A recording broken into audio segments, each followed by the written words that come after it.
Now अब आज अपन silvering of lenses कल कर चुके थे, पिछली क्लास में कंप्लीट कर चुके थे, तो आज अपन उसके आगे कंटिन्यू करेंगे। तो पहले तो लेंस के बिगिनर बॉक्स में अगर कुछ भी डाउट है तो पहले तो डाउट डिस्कस कर लेते हैं, ठीक है। बताइए, is there any doubt in the 3 beginner boxes of lens were there? तो किसी भी बिगिनर बॉक्स में कोई डाउट है? मैं स्टार्ट, मेरे पास भी निकाल लेता हूँ beginner box, just a second.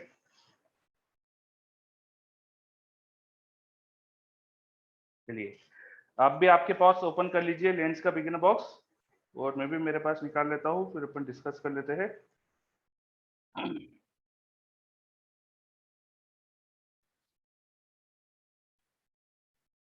चलिए, EP4 में थे, and these are on page number, देखो ये 56 से तो लेंस चल रहा है। तो BB7, 8, 9 तीन बिगिनर बॉक्स से लेंसेज पे बेस्ड। तो BB7 में कोई डाउट बताइए? Question number 2 and 4 of BB7। चलो question number 2 and 4 of BB7 देखता हूं मैं। Question number 2 and 4, 2, the least distance between real object and the real image is 72 centimeter from a, for a plane converging lens. Least distance between real object and its real image वो क्या होती है? Least distance between real object and its real image by a convex lens वो क्या आती है? बताइए विभव। 4F कुछ पढ़ा है अपन ने डिस्प्लेसमेंट मेथड में? यस। तो जो हमें 72 सेंटीमीटर कुछ दे रखा है इन्होंने, that should be equal to the 4F, है ना। तो लेंस की फोकल लेंथ मिल जाएगी हमको। When the lens is placed at a distance of 6 centimeter from the real object, the plane surface being nearer to it. अब उसके आगे उन्होंने बोला है, देखो फोकल लेंथ तो आपको मिल चुकी है, उसके बाद बोला है कि प्लेनो कॉन्वेक्स लेंस है लाइक दिस, और प्लेन सरफेस पास में रखी, इसके यहाँ पर एक ऑब्जेक्ट रखा है, कितने डिस्टेंस पे? 6 सेंटीमीटर पे, ठीक है। Virtual image is obtained on the centre of curvature of the curve surface. तो ये जो कर्व सरफेस है, इसके सेंटर ऑफ कर्वेचर पे वर्चुअल इमेज है, यही सेंटर ऑफ कर्वेचर है। तो जो भी इमेज की डिस्टेंस हो जाएगी वही इसकी रेडियस ऑफ कर्वेचर मिल जाएगी। ऑब्जेक्ट की डिस्टेंस आपको 6 सेंटीमीटर दे रखी है, ऑब्जेक्ट की डिस्टेंस गिवन है, तो रेडियस ऑफ कर्वेचर मतलब इमेज की डिस्टेंस आप निकाल सकते हो, है ना। और अगर रेडियस ऑफ कर्वेचर आ गई तो फिर लेंस की फोकल लेंथ का फॉर्मूला जो होता है लेंस मेथड फॉर्मूला, वो अप्लाई करो और उससे आगे हो जाएगा। समझ में? लेंस मेथड फॉर्मूले से फिर आप ढूंढ सकते हो म्यू वगैरह जो भी निकालना है। चलो उसके बाद और क्या बोला था? आई थिंक 4 बोला था, मैं देख लेता हूँ क्या बोला था, जस्ट अ सेकेंड। 4 बोला था, यस। तो 4th नंबर क्वेश्चन देखते हैं अपन। An object is placed at a distance of 75 centimeter from a screen. Where should a convex lens of focal length 12 be placed to obtain the real image of the object? और मैं assume कर रहा हूँ कि on the screen बोला है, ठीक है। तो ऑब्जेक्ट से स्क्रीन की डिस्टेंस दे दी है, सर और हाँ बोलिए सर, हमारे पास ये वाला क्वेश्चन नहीं है। सर। सॉरी, मैं पॉइंट गलत पढ़ रहा था, 7th पढ़ने लग गया मैं, sorry sorry sorry. 4th, a point object is, हाँ मैंने गलत पढ़ लिया था, sorry. A point object is located at a distance of 15 centimeter from the front surface of thick biconvex lens. यही है क्वेश्चन, हाँ है ना। चलो, तो एक biconvex lens है which is thick. It is given that it has the thickness of 10 centimeter. So the surfaces of lens should be 10 centimeter apart. ठीक है। उसके बाद क्या बोला है उन्होंने? पॉइंट ऑब्जेक्ट को 15 सेंटीमीटर पे रखा है फ्रंट सरफेस से, तो यहाँ कहीं पे पॉइंट ऑब्जेक्ट रखा है 15 सेंटीमीटर पे। और फिर क्या बोल रहे हैं आगे वो लोग? The lens is 10 cm thick and the radius of front and the back surfaces are given. How far beyond the back surface image is formed? तो इनकी रेडियस दे रखी है और इमेज का बन रही बताना है।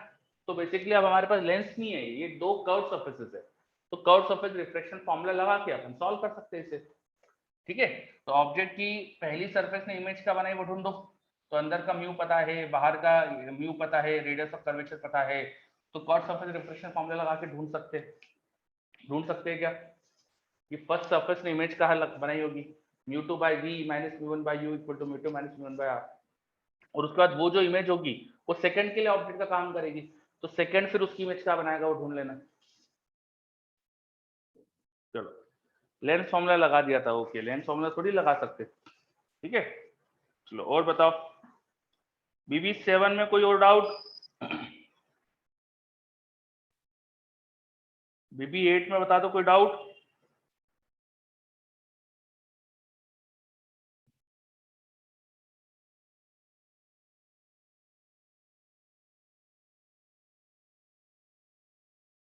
BB8 में कोई डाउट?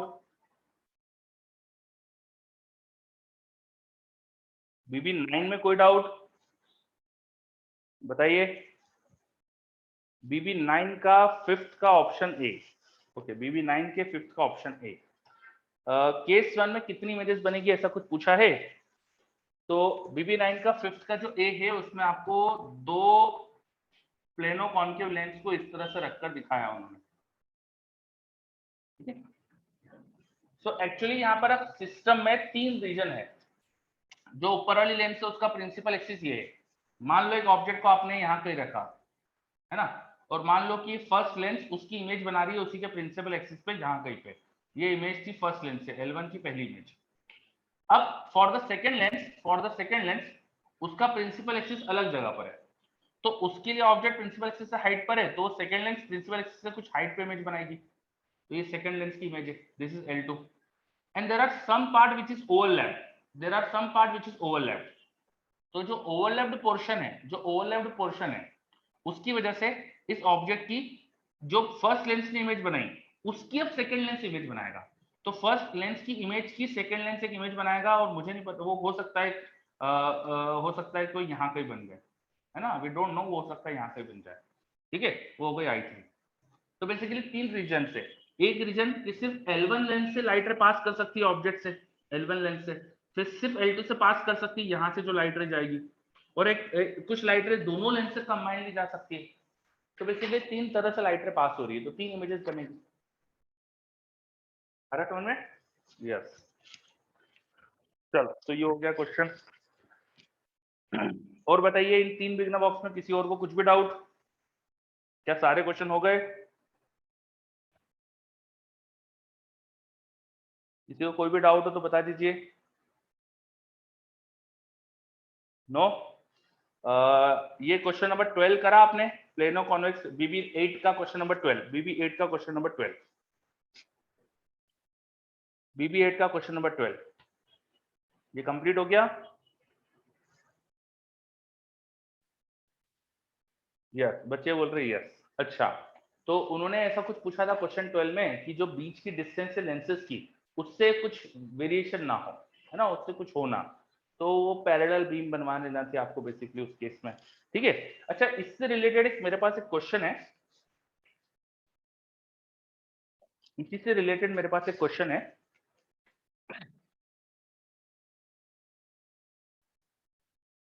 एग्जैक्ट सेम ही है, थोड़ा सा चेंज है।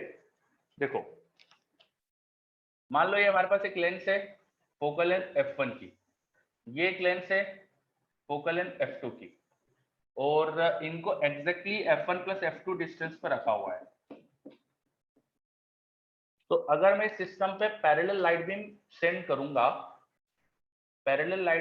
करूंगा, तो क्या होगा? इस सेकेंड लेंस से जब वो बाहर निकलेगी तो किस तरह की होगी वो बीम? अगर पैरेलल लाइट बीम सेंड करूंगा तो सेकेंड लेंस से पास करने पे किस तरह की होगी? चलो, एक रिप्लाई तो आ गया मेरे पास, 2 बच्चों के रिप्लाई आ गया, यस सम्यक। चलो, सभी बच्चे मुझे सही बता रहे हैं, it should be parallel, yes it should be parallel, है ना, बिकॉज फर्स्ट लेंस के फोकस पे जाके लाइट रे कॉन्वर्ज करेगी, फर्स्ट लेंस का फोकस पॉइंट जहां कहीं भी होगा वहां पे कॉन्वर्ज करेगी, एंड देयर आफ्टर जब वो आगे बढ़ेगी तो सेकेंड लेंस को उसके फोकस से आते दिख रही है, because distance is f1 plus f2, तो ये डिस्टेंस f2 हो गई। अब after second lens this light rays will become parallel again, like this, ठीक है। चलो, यू आप सबने सब सही बताया मुझे कि पैरेलल होगी। क्या चेंज होगा यहाँ पे? आपको कुछ लग रहा है कुछ चेंज हो रहा है यहाँ पे?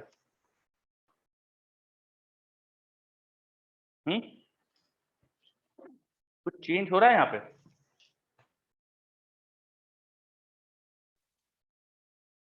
इन्वर्ट हो गई है, ठीक है। कुछ बच्चे मुझे लेंथ का रिप्लाई कर रहे हैं, no, length is not the correct answer. और cross section area, yes very good, field of view या cross section area is correct answer. तो यहाँ पर एक्चुअली आप देखेंगे ये डायमीटर ज्यादा है, ये डायमीटर कम हो गया है, डिपेंडिंग अपॉन फोकल लेंथ। अगर ये f2 छोटा था f1 से तो ऐसा कुछ सिचुएशन होगी। इंटेंसिटी चेंज हो गई है, क्रॉस सेक्शन एरिया कम हो गया, मतलब सेम एनर्जी अब कम क्रॉस सेक्शन एरिया में, तो इंटेंसिटी ज्यादा हो गई है। तो we can use this kind of system to increase intensity. समझ रहा है? We can use this kind of system to increase intensity और change field of view. Field of view भी चेंज कर सकते हैं, है ना? मतलब यहाँ से लाइट रेज आ रही है, उसको इधर बड़े फील्ड ऑफ व्यू में देख सकते हैं फिर अपन, तो कुछ इस तरह की सिचुएशंस अपन क्रिएट करा सकते हैं। तो एक अच्छा सा कॉन्सेप्ट होता है इसका। चलिए, अच्छा लेंस की कटिंग हम पढ़ चुके थे, तो लेंस की कटिंग से रिलेटेड मेरे को एक दो क्वेश्चन पूछना है आपसे, तो देखते, देखो जरा ध्यान से। एक लेंस है, फोकल लेंथ 10 सेंटीमीटर, इसके प्रिंसिपल एक्सिस पे यहाँ पर ऑब्जेक्ट रखा हुआ है 15 सेंटीमीटर पे। बताओ इसकी इमेज क्या बनती है? इसकी इमेज क्या बनती है प्रिंसिपल एक्सिस पे? जल्दी से बताओ। 30 पे बनती है। वेरी गुड, है ना? इसका तो डाटा याद हो गया होगा। चलो, लेंस को बीच में से कट कर दिया मैंने, तो मेरे पास दो लेंस बन गई, है ना? बिल्कुल एकदम सेंटर प्रिंसिपल एक्सिस के अलॉन्ग कट करा है। अब कट करने के बाद ऊपर वाले पोर्शन को थोड़ा सा ऊपर शिफ्ट करा, नीचे वाले पोर्शन को थोड़ा सा नीचे शिफ्ट करा। कितना कितना शिफ्ट करा? दोनों को 1 mm से शिफ्ट कर दिया। 1 mm से दोनों को शिफ्ट करा। ऊपर वाले लेंस को ऊपर की तरफ 1 mm शिफ्ट कर दिया, नीचे वाले लेंस को नीचे की तरफ 1 mm शिफ्ट कर दिया। तो बताओ अब कितनी इमेजेस दिख रही होगी आपको? ऑब्जेक्ट की कितनी इमेजेस दिख रही होगी? वेरी गुड वैभव, 2 इमेजेस दिख रही होगी। तो उनके बीच की डिस्टेंस क्या होगी? इमेजेस के बीच की डिस्टेंस क्या होगी? Vighnesh very good. इनके बीच की डिस्टेंस क्या होगी?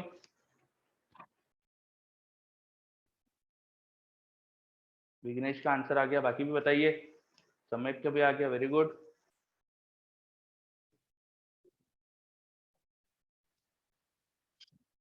वेरी गुड, वैभव गलत है। Ritvik very good. चलो, एक्चुअली ऊपर वाले लेंस का प्रिंसिपल एक्सिस ऊपर शिफ्ट हो गया, नीचे वाले लेंस का प्रिंसिपल एक्सिस नीचे शिफ्ट हो गया। 15 फिलहाल हटा देता हूं मैं। नीचे वाले लेंस का प्रिंसिपल एक्सिस नीचे शिफ्ट हो गया, है ना? For the lens above the object is below the principal axis, so it will create an image above the principal axis like this at 2 mm height, है ना? 1 mm की height पे होगा ऑब्जेक्ट, तो 2 mm की हाइट पे image आएगी। For the lower lens the principal axis is below, so object is above the principal axis, so it will create an image below the principal axis like this। ऊपर वाले lens ने image यहाँ बनाई, नीचे वाले lens ने image यहाँ बनाई, और इनके बीच में ऑलरेडी 2 mm की गैप थी बिटवीन द प्रिंसिपल एक्सिस, तो दिस 2 + 2 + 2 टोटल 6 mm की गैप हो जाएगी। ठीक है, चलो हम लोग मिरर में भी देख चुके थे ये, तो एक तरह से रिपीट हो गया। वैभव क्लियर? 6 mm की गैप हो रही टोटल, है ना? चलिए, अच्छा एक छोटा सा क्वेश्चन और, मैं अगर यहाँ पर कहीं से देख रहा हूं, so can you geometrically give me the area, the length on this line from where this images can be observed? Geometrically बताओ कि कैसे करें, है ना? आपको बस मुझे ज्योमेट्रिकली बताना है कि दोनों इमेजेस को देखने के लिए मुझे इस लाइन पे कितना लेंथ दिखेगी। ज्योमेट्रिकली कैसे करें बस ये बता दो।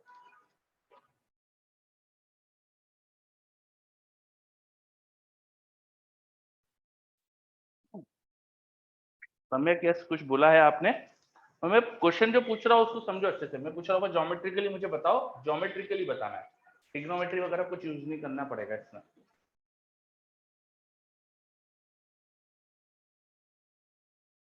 आपको बताना है कि ये इमेज जो बनेगी वो हमको देखने के लिए कितने लेंस से दिख रही है, वो कैसे निकालें।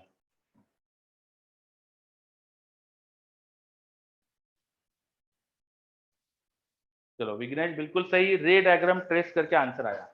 तो रे डायग्राम कैसे ट्रेस करेंगे? बेसिकली ऑब्जेक्ट से लाइट रे सेंड करो, दोनों लेंस से पास करती हुई, है ना? ऑब्जेक्ट से ऊपर वाले लेंस से लाइट रे भेजेंगे तो कुछ इस तरह से जाएगी। ये ऊपर वाले लेंस का ऑप्टिकल सेंटर हो गया, ऑप्टिकल सेंटर वाली लाइट रे बिल्कुल सीधी सीधी जाती है, तो it will go like this, है ना? और इमेज यहाँ कहीं पे बनने वाली है। ऊपर वाले पॉइंट से लाइट रे कुछ इस तरह से जाएगी, वो यहाँ कहीं जाएगी, इस तरह से मिलेगी, तो यहाँ पर इमेज बन रही है। और इन लाइट रे को आगे एक्सटेंड कर दो, so you can geometrically get the region from where the first image can be observed. You can geometrically get the region from where first image can be observed. a light ray going from object from the optical center of first lens, it will go straight, and the light ray which is going above like this, so वो definitely इस image से पास होगी, तो वो image से पास करा के ये ज्योमेट्री से अपन रीजन ढूंढ सकते हैं कि कहां पर इमेज दिखेगी, कहां से इमेज दिख सकती है। ठीक है, this is the reason from where image can be observe.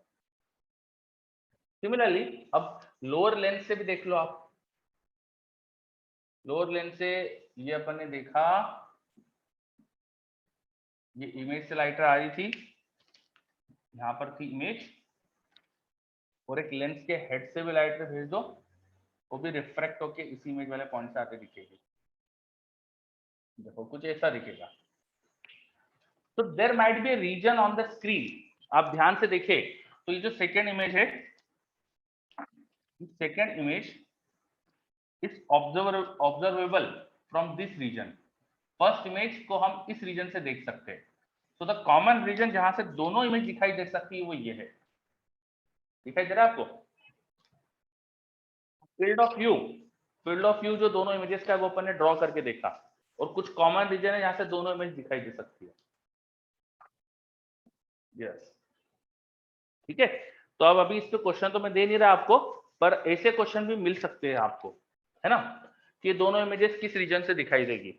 और इनफैक्ट ये ज्यादा यूज हो जाता है जब हम YDSC पढ़ते हैं, यंग डबल स्लिट एक्सपेरिमेंट पढ़ते हैं।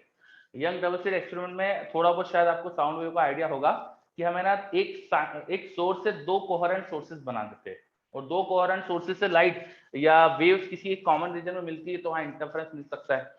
तो एक ही लाइट के सोर्स से दो सोर्सेज बन गए, इसी की दो इमेजेस कोहेरेंट होती है, और इन कोहेरेंट सोर्सेज की यहाँ पे अपन को कॉमन रीजन जो दिख रहा है इसमें फ्रिंजेस दिखाई देती है। थोड़ा बहुत शायद आइडिया हो आपको, साउंड वेव में शायद बताया हो आपको। तो YDSC जैसा कुछ ऑपरेटर्स होता है, वैसे कुछ बन रहा है कि दो इमेजेस है, उनसे हमें यहाँ फ्रिंजेस दिखती है, तो फ्रिंजेस इतने रीजन में दिखाई देगी। तो वहां पे ऐसा क्वेश्चन आ जाता है कि फ्रिंजेस कितने रीजन में दिखाई देगी, कितनी फ्रिंजेस दिखाई देगी, ये सब बताओ। तो वो हम फिर इसके आगे फिर चीजें कर सकते हैं। कुछ कॉन्सेप्ट में आया ये? सभी बच्चे समझिए अच्छे से। ओके, तो ये मैंने एक क्वेश्चन, एक टफ क्वेश्चन मिलेगा आपको कभी, उसके मैंने थोड़ा सा प्रेप कर दिया आपको, ठीक है। बाकी इस पर अभी ज्यादा कैलकुलेशन वगैरह नहीं कर रहे, जब क्वेश्चन आएगा जब करना। आगे बढ़ते हैं। अच्छा, अभी ये दोनों लेंसेज को ऊपर नीचे शिफ्ट करा था, ठीक है। क्या करा था अपन ने, हमारे पास एक ऑब्जेक्ट था, एक लेंस थी, उस लेंस को बीच में से काट दिया था अपन ने लाइक दिस, तो दो लेंसेज बन गए थे हमारे पास, है ना। और फिर इन लेंसेज को ऊपर नीचे शिफ्ट कर दिया था अपन ने, ठीक है। और ऑब्जेक्ट कहाँ रखा था, 15 सेंटीमीटर पे, इमेज 30 पे बनती है, वो तो आपको जानते ही हो। चलो मैं बोल रहा हूँ कि काम करते ऊपर नीचे शिफ्ट नहीं करते, ऊपर वाले लेंस को यहाँ से 1 mm मैंने राइट में शिफ्ट कर दिया, ऊपर वाले लेंस को यहाँ से मैंने 1 mm राइट में शिफ्ट कर दिया।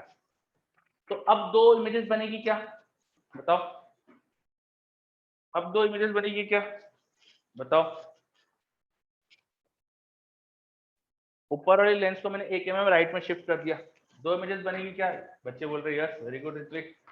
क्या डिस्टेंस होगी इनके बीच की? नीचे वाली लेंस वही है, ऊपर वाली लेंस को 1 mm राइट में शिफ्ट कर दिया। अब जो दो इमेजेस बनेगी उनके बीच की गैप क्या होगी, निकालो। Find the gap between two images formed, find the distance between the two images formed. सोच समझ के करना बच्चों। सम्यक एंड विघ्नेश गलत हो दोनों।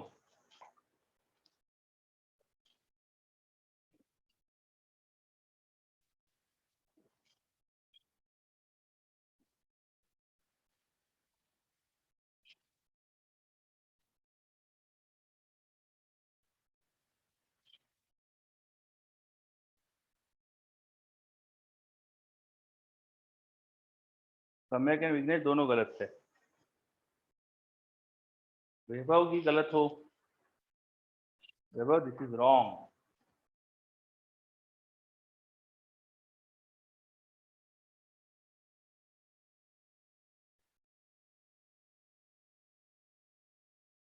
राशील गलत हो, अनुष्का समझ नहीं आया मुझे आंसर क्या लिखा है, यूनिट वगैरह भी लिखो साथ में, है ना, यूनिट भी लिखो। ओ बहुत ज्यादा बड़ा आंसर है 23, मतलब बहुत बड़ा आंसर है ये, पॉसिबल नहीं है। ओनली 1 mm शिफ्टिंग करी है अपन ने, लो अपर लेंस की सिर्फ 1 mm शिफ्टिंग करी है।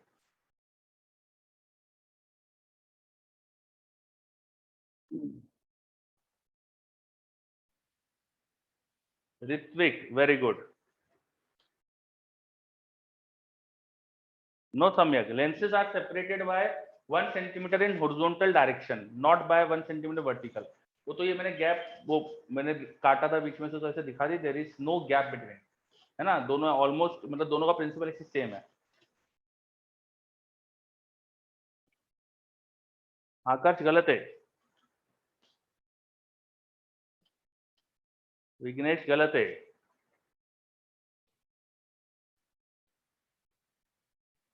ऋत्विक कुड यू एक्सप्लेन कैसे करा आपने, बाकी बच्चे भी समझ जाएंगे।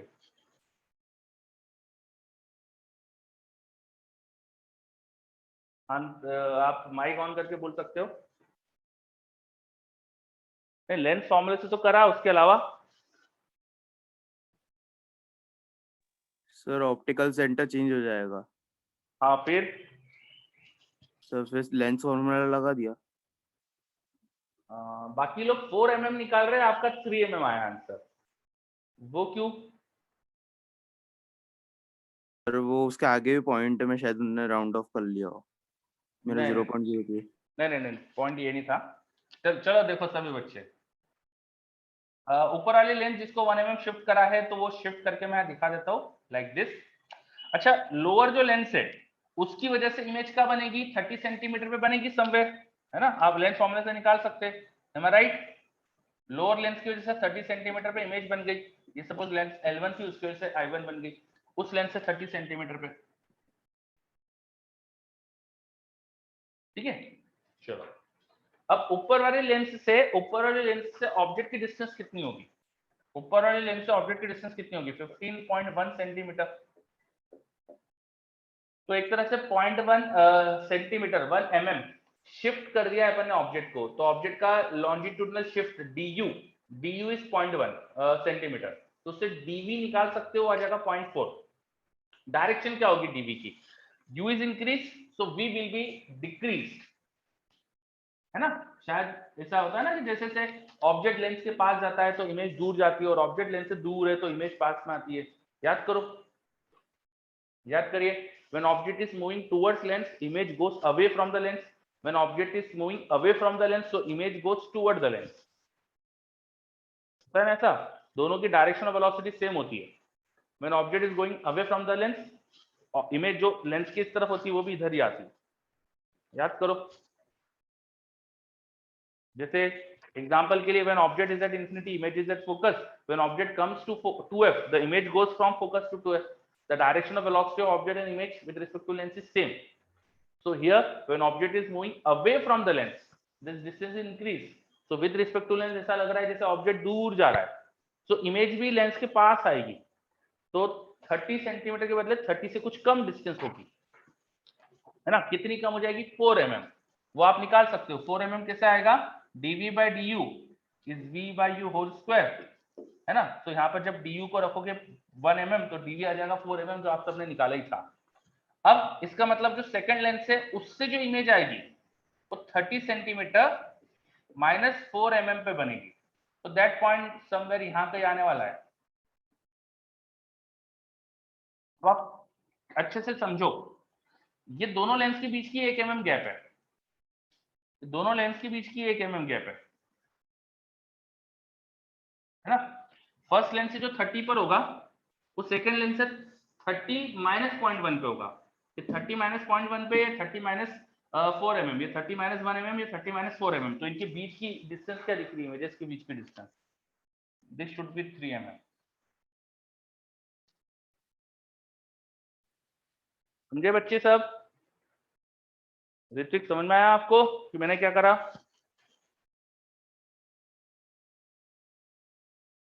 ऋत्विक ये समझ में आया मैंने क्या करा, ये ठीक है। अनुष्का, सब जने देखिए, तो here answer is 3 mm। Okay, very good, समझा। चलो तो छोटा सा ध्यान रखने का कॉन्सेप्ट था, बस 3 mm आ रहा आंसर, बच्चे गलती से इसमें 4 mm कर देते और सब गलत कर देते। ठीक है, तो ये अपन लेंस कट करके कुछ क्वेश्चन देखे। एक क्वेश्चन और आ रहा है मेरे दिमाग में, वो करते हैं अपन। देखो वही ऑब्जेक्ट रखा हुआ है, वही लेंस थी, है ना, उसको आधे काट दिया था, फिर से 15 सेंटीमीटर पर रखा हुआ था ऑब्जेक्ट, लेंस की फोकल लेंथ 10 सेंटीमीटर थी, है ना, वही सब डाटा चल रहा है। अब जो नीचे वाली लेंस काटी ना, उसको मैंने जस्ट ऊपर शिफ्ट करके इसके साथ ऐसे अरेंज कर दिया, है ना। You can assume these are very thin lenses, तो इनके बीच में कोई गैप नहीं है, there is no gap between this lenses. इनको इस तरह से मैंने अरेंज कर दिया। एक 10 सेंटीमीटर फोकल लेंथ की लेंस थी, उसे बीच में से कट करा, और जो नीचे वाला पोर्शन है ना, उसको भी ऊपर के साथ ऐसे लगा के चिपका दिया। अब बताओ इमेज क्या बनेगी, फाइनल इमेज क्या बनेगी बताओ। अब फाइनल इमेज क्या बनेगी बताओ।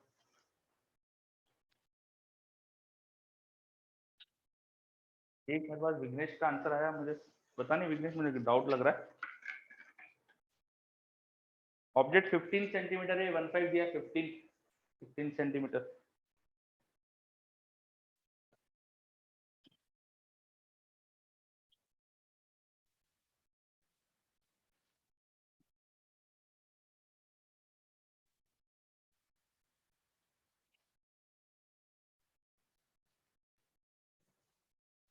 पुराना सब डाटा क्वेश्चन हटा रहा हूं मैं।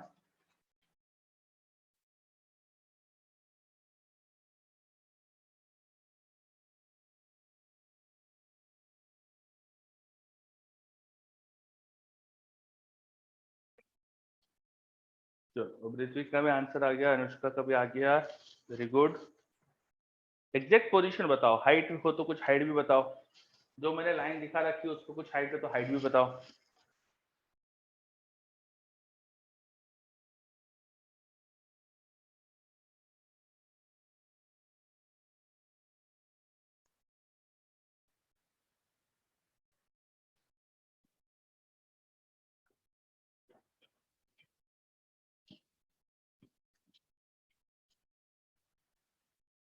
Due to this first lens 15 पे ऑब्जेक्ट है, तो इमेज तो बनेगी 30 पर, पहली लेंस की वजह से।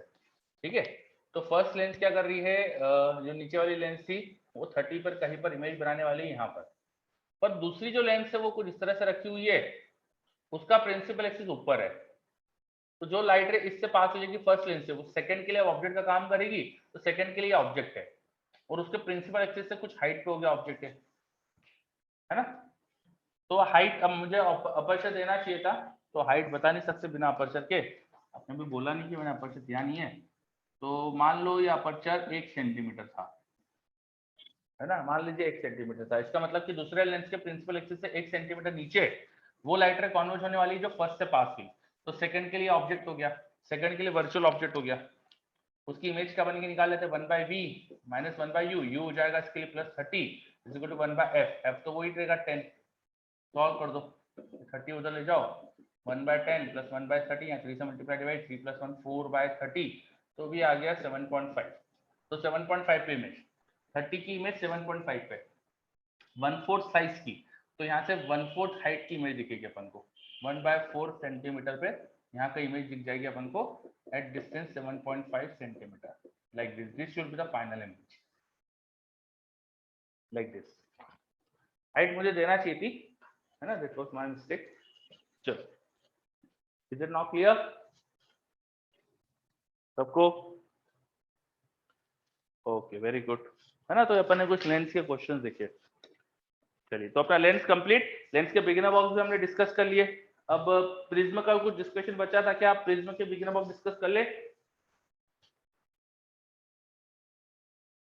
वो बोल रहा है इफेक्टिव फोकल लेंथ से 7.5 आ रहा है। हाँ, इस क्वेश्चन में इफेक्टिव फोकल लेंथ से भी जो आ जाता है, और उससे ना ये हाइट का समझ नहीं आता इफेक्टिव फोकल लेंथ के कॉन्सेप्ट से, इसको मैं तो बेसिक से ही प्रिफर करता हूँ। चलिए, अब प्रिज्म, प्रिज्म जितना मुझे याद है कि हम लोगों ने कंप्लीट कर लिया था प्रिज्म को, तो अगर प्रिज्म में कुछ भी डाउट हो, आपने मॉड्यूल के क्वेश्चन बीबी 10 के करे, प्रिज्म कराया आपने बीबी 10? पहले तो प्रिज्म की थ्योरी में अगर कुछ भी डाउट हो, कोई भी कॉन्सेप्ट समझ नहीं आया हो, तो पहले तो बता दो। प्रिज्म पूरा क्लियर? एक स्मॉल एंगल प्रिज्म क्या होता है वो भी पढ़ लिया था अपन ने, a इंटू म्यू माइनस 1, उसमें डिविएशन आता है ना, जितना मुझे याद आ रहा है प्रिज्म पूरा हो गया था। सो प्रिज्म के बिगिनर बॉक्स में अगर कोई डाउट तो पहले ये बता दो आप मुझे। वैभव महाजन बोल रहा है उनका प्रिज्म नहीं हुआ है। अच्छा वैभव, ठीक है वैभव। बाकी बच्चे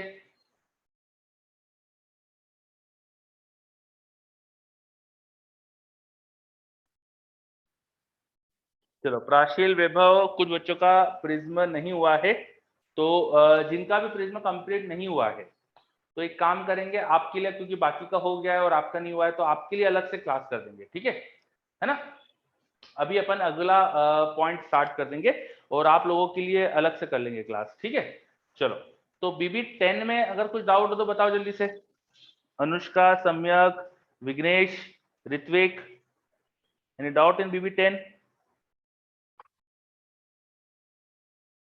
नो डाउट, ओके, कोई डाउट नहीं है। चलो बहुत बढ़िया, अगर कोई डाउट नहीं है तो। और समय बोल रहा है नॉट डन येट, कोई बात नहीं, तो कर लीजिएगा और करके फिर डाउट पूछ लीजिएगा, ओके। फिर अपन आगे स्टार्ट करते हैं। सो प्रिज्म के बाद हमें जो नेक्स्ट चीज स्टार्ट करनी थी वो थी ऑप्टिकल इंस्ट्रूमेंट, ओके। सो आज अपन स्टार्ट कर देते हैं ऑप्टिकल इंस्ट्रूमेंट में ह्यूमन आई। सो लिखिए ह्यूमन आई।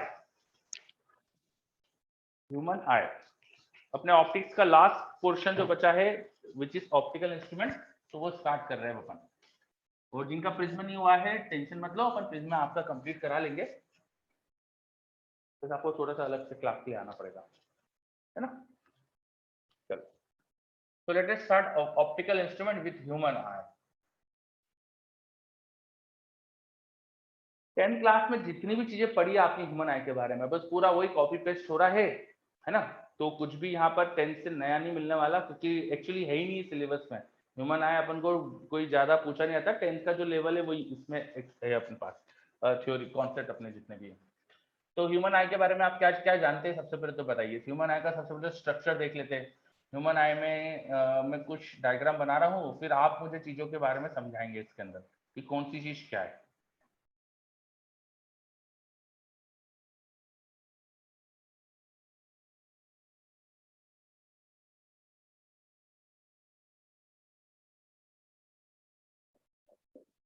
चलो, तो मैंने ह्यूमन आई बनाने की कोशिश करी है। सबसे बाहर की लेयर ह्यूमन आई में, ये जो बाहर की लेयर है जहां से लाइट रे हमारी आंखों के अंदर आती है, इसे क्या नाम देते हैं? सबसे बाहर की लेयर जहां से लाइट रे हमारी आंखों के अंदर आती है, इसे क्या नाम देते हैं? What is this?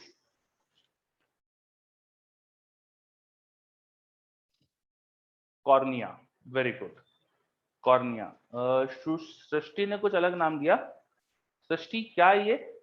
आपने जो नाम दिया वो क्या है, जो फर्स्ट टाइम सुना मैंने?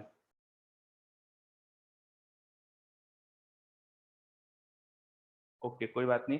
मतलब मुझे देखो, बायो वाले लोगों को बहुत ज्यादा पता रहता है, तो हमको फिजिक्स में जितनी चीजें पता है हम उतनी बता रहे हैं।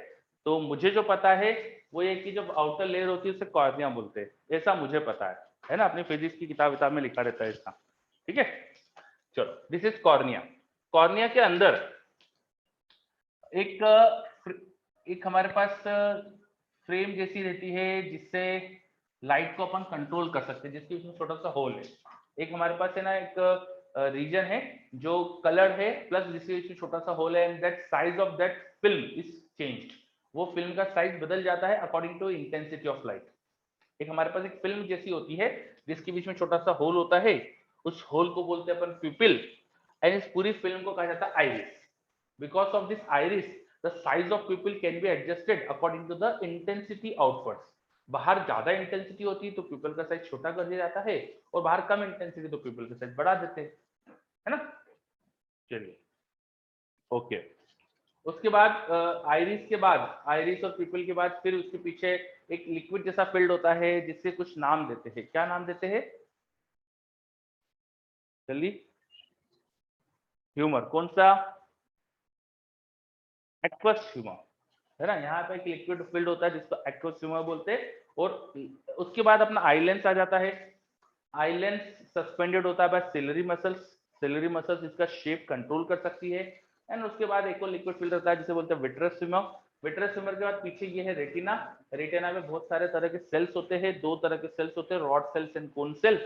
Rod cells detect intensity of light, cone cell detect the colour of light, wavelength detect कर देते हैं एक तरह से। और ये जो भी रेटिना पे सेल्स है जो ये सब डिटेक्शन कर रहे हैं, वो सब नर्व्स के थ्रू, ऑप्टिकल नर्व्स के थ्रू ब्रेन तक जाते हैं signal.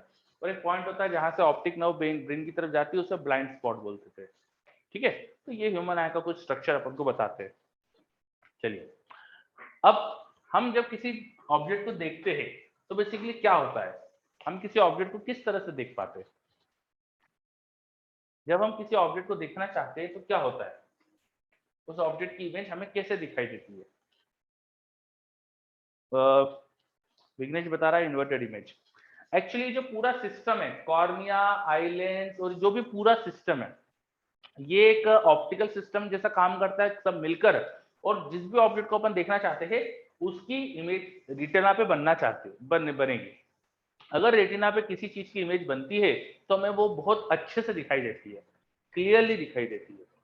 If something's image is not on retina then वो ब्लर दिख सकती है। फॉर एग्जाम्पल, जैसे अगर आप अपने फेस के सामने अपना हाथ रखो और अपने हाथ पे कॉन्सेंट्रेट करो तो हाथ के पीछे जो भी कुछ होगा वो सब आपको ब्लर दिखता है। जैसे अभी मैं मेरे हाथ को फोकस कर रहा हूं तो मेरे हाथ के पीछे इधर वॉल है एक, वो वॉल मुझे ब्लर दिखाई दे रही है। आप भी अगर अपने हाथ को फोकस करोगे तो पीछे की चीज ब्लर दिखाई देती है, बाकी सारी चीजें बैकग्राउंड की आपको ब्लर दिखाई देती है, उतना क्लियर नहीं दिखती, बिकॉज उनकी इमेजेस रेटिना पे नहीं बन रही है। उनसे लाइट रे अभी भी आंखों के अंदर आ रही है, उनकी भी कहीं इमेज बन रही है, but that is not perfectly on retina, that's why हमें वो ब्लर दिखती है, हमें ढंग से नहीं दिखाई देती है। ठीक है, क्या पॉइंट क्लियर? अगर किसी चीज को हमें क्लियर देखना है तो उसकी एकदम शार्प इमेज रेटिना पे बनना चाहिए, तब जाके वो चीज हमको एकदम अच्छे से दिखाई देती है। Yes, okay. अब रेटिना पे इमेज बनने के लिए, अच्छा ऑब्जेक्ट तो अलग अलग डिस्टेंस पे हो सकते हैं, है ना, डिफरेंट डिफरेंट डिस्टेंस पे हम आंखों के सामने ऑब्जेक्ट रख सकते हैं। और हम जानते हैं किसी लेंस के लिए हमने पढ़ा है कि ऑब्जेक्ट की डिस्टेंसेस जब डिफरेंट होती है तो उससे इमेज की डिस्टेंस डिफरेंट होती है। द अप्रोक्सीमेट डिस्टेंस और diameter of this eyeball is nearly 2.5 centimetre, लगभग लगभग 2.5 सेंटीमीटर के करीब होता है आईबॉल। किसी की आंखें निकाल के देखोगे ना तो उसको 2.5 सेंटीमीटर की बॉल दिखती है अपन को लगभग। ठीक है, सो ये मान सकते हैं कि अपन है ना जो भी ऑब्जेक्ट है उसकी इमेज रेटिना पे बनाना है तो भाई 2.5 सेंटीमीटर पे इमेज बनाना है, 2.5 सेंटीमीटर पे इमेज बनाना है, तो ये तो इमेज डिस्टेंस फिक्स हो गई। अगर हमें यहाँ पे फिक्स स्क्रीन पे इमेज बनाना है रेटिना पे, ठीक है, तो हमें इमेज की डिस्टेंस फिक्स करना पड़ेगी। ये जो भी पूरा सिस्टम है उसको एक लेंस जैसा मान लिया मैंने। तो this complete eye system should create image at a fixed distance for object at varying distances. View बदल सकता है तो क्या करना पड़ेगा, डेफिनेटली फोकल लेंथ बदलना पड़ेगी, है ना। अगर हमें इमेज रेटिना पर ही बनवाना है, मतलब वी फिक्स रखना है, तो focal length of lens should be adjusted and this ciliary muscles helps in do so. Ciliary muscles क्या करती है, आई लेंस का शेप चेंज कर देती है। जो हमारी आई लेंस होती है, सिलियरी मसल्स जब रिलैक्स स्टेट में होती है तो आई लेंस का शेप कुछ ऐसा रहता है।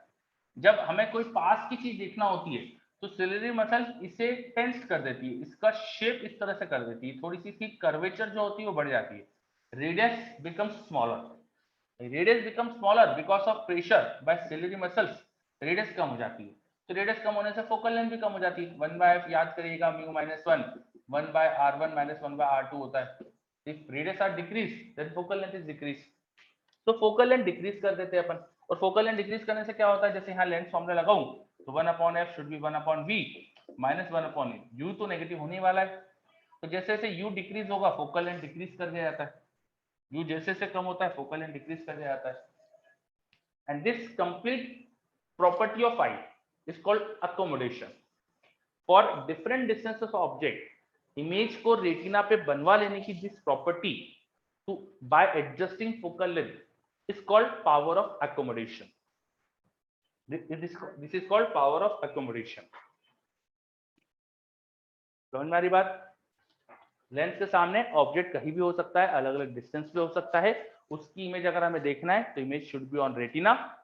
So with you we should adjust focal length and for that ciliary muscles eye lens से प्रेशर लगा के एडजस्ट करती है।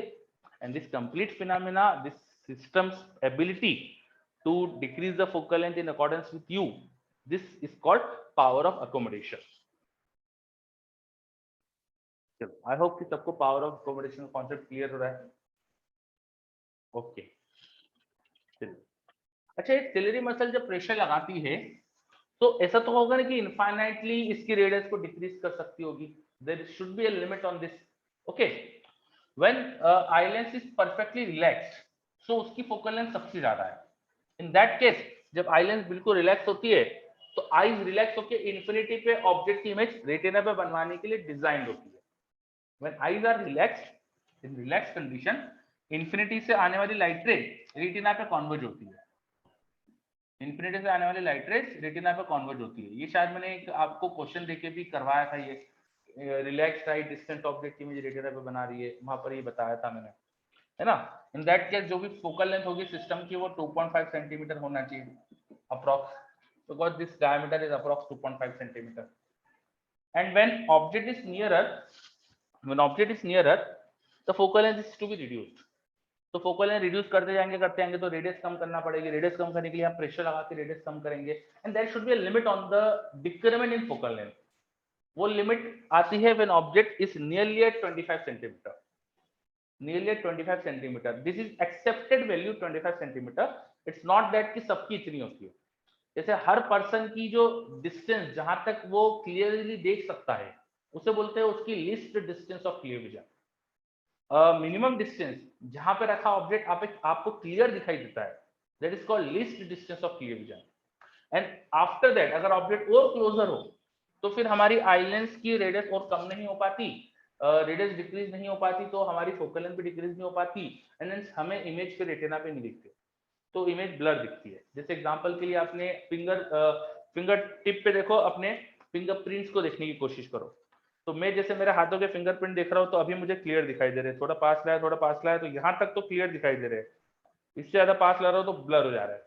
तो ये जो डिस्टेंस हो गई, ये रफली जितनी भी डिस्टेंस थी, है ना, ये है मेरी least distance of clear vision, है ना. यहाँ तक फिंगरप्रिंट क्लियर दिख रहा है यहाँ तक. तो दिस डिस्टेंस कितनी होगी रफली? है 10-12 centimetre something like that. This is my least distance of clear vision. तो least distance of clear vision का मतलब क्या होता है? वो मिनिमम डिस्टेंस जहां पे रखा ऑब्जेक्ट आपको क्लियर दिखाई देता है. एज के साथ ये डिस्टेंस चेंज होती है. फॉर डिफरेंट ह्यूमंस ये चेंज हो जाती है. रेसेस अलग अलग जो ह्यूमंस की उनके लिए भी चेंज होती है. सो इसकी जो अपन ने एवरेज एक्सेप्टेड वैल्यू मानी है वो 25 सेंटीमीटर. अगर किसी को 25 सेंटीमीटर पर रखी चीज क्लियर दिख रही है तो ठीक है, उसे क्लियर दिखता है. और 25 सेंटीमीटर पर रखी चीज क्लियर नहीं दिख रही है, उससे थोड़ी दूर की क्लियर दिख रही है, तो there is some problem in eyes. तो हर ह्यूमन आई की फोकल लेंथ कम करने की एक लिमिट होगी. And the minimum focal length करके जो ऑब्जेक्ट की मिनिमम डिस्टेंस आ सकती है, that is called least distance of clear vision. That is called least distance of clear vision. क्या समझ में आ रहा है? Least distance of clear vision, जिसको हम डी से रिप्रेजेंट करते हैं नॉर्मल, है ना. And this D is universally accepted as 25 centimetre. तो ह्यूमन आई के बारे में अपन ने समझा कि हमें हमारी आईज जो होती है वो काफी दूर की चीजों से लेके काफी पास की चीजें सब देख सकती है, प्रोवाइडेड वो अकोमोडेशन करे. जब वो सबसे दूर की चीज देख रही होती है तो eyes are relaxed. In that case focal length लगभग 2.5 सेंटीमीटर होती है. मतलब रेटिना पे इमेज बनने के लिए 2.5 सेंटीमीटर फोकल लेंथ करना पड़ता है. और जब ऑब्जेक्ट पास में आता है तो धीरे धीरे लेंस की फोकल लेंथ को कम करा जाता है, such that image is on retina. तो ये करने के लिए क्या होता है? सिलेरी मसल आई लेंस से प्रेशर लगाती है फोकल लेंथ कम करने के लिए. और ये करने की एक लिमिट है जिससे हमारी आंखों की मिनिमम डिस्टेंस जिस तक अपन ऑब्जेक्ट रख सकते हैं उसकी भी एक लिमिट है. तो फाइनली हमारी eyes from D to infinity इतनी रेंज में देख सकती है. And this is called range of vision. Range of vision, range of vision is the range जिसमें हमारी आईज देख सकती है. Range of vision is from near point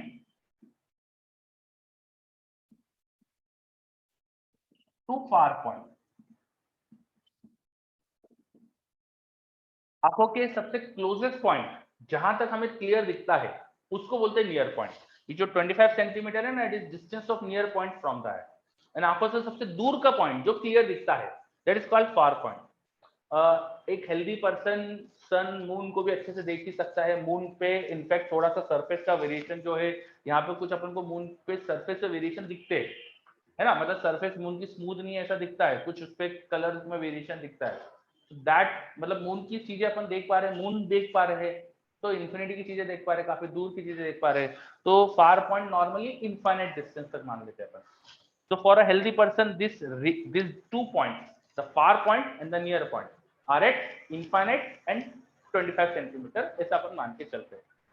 and इनके बीच की पूरी distance is called range of vision. क्या ये सब समझ में आ रहा है? रेंज ऑफ विजन का concept clear, near point clear, far point clear, इसमें कहीं भी कुछ भी डाउट है क्या?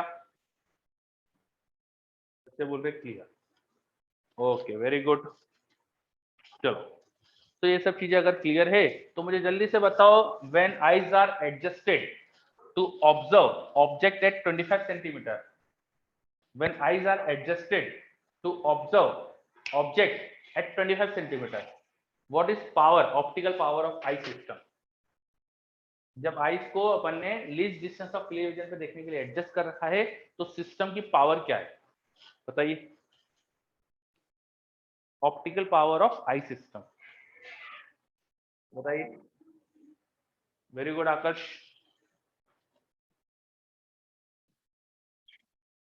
Very good.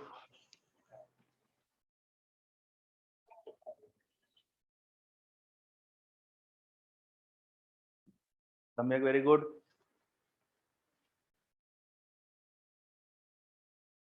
चलो, सभी बच्चों का रिप्लाई आ रहा है मेरे पास, वेरी गुड। जब आंखें least distance of clear vision पे देखेगी तो इमेज तो बनेगी रेटिना पे, तो ये हो जाएगा 2.5 और ये हो जाएगा 25 सेंटीमीटर। तो उस केस में पावर 1/f ही तो होती है, पावर हो जाएगा 1/v, v विल बी 2.5, यहाँ पे प्लस हो जाएगा 1/25, और ये सेंटीमीटर से तो इसे मीटर में कन्वर्ट करने के लिए इंटू 100 कर देना, बस यहाँ से आ जाएगी पावर। तो ये सॉल्व करोगे तो 44 डायप्टर आ जाएगी, 44 डायप्टर, ठीक है। सो जब आंखें least distance of clear vision के लिए एडजस्टेड होती है तो आई सिस्टम की टोटल पावर आती है 44 डायप्टर। चलिए, वेरी गुड, ओके। इसके बाद आप लोगों को 10th में पढ़ाया जाता है defects of eye. Defects of eye, तो कितने टाइप के डिफेक्ट पढ़े आपने बताइए जल्दी से, कितने टाइप के डिफेक्ट पढ़े?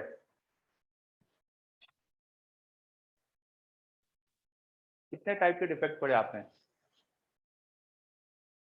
4 तरह के, सम्यक बोल रहा है 4 तरह के, वेरी गुड, है ना। कौन कौन से सम्यक, कैन यू इलैबोरेट? कोई एक डिफेक्ट आप बता दीजिए, माइक ऑन करके बता दो, बेटर रहेगा, सब बच्चे सुन पाएंगे।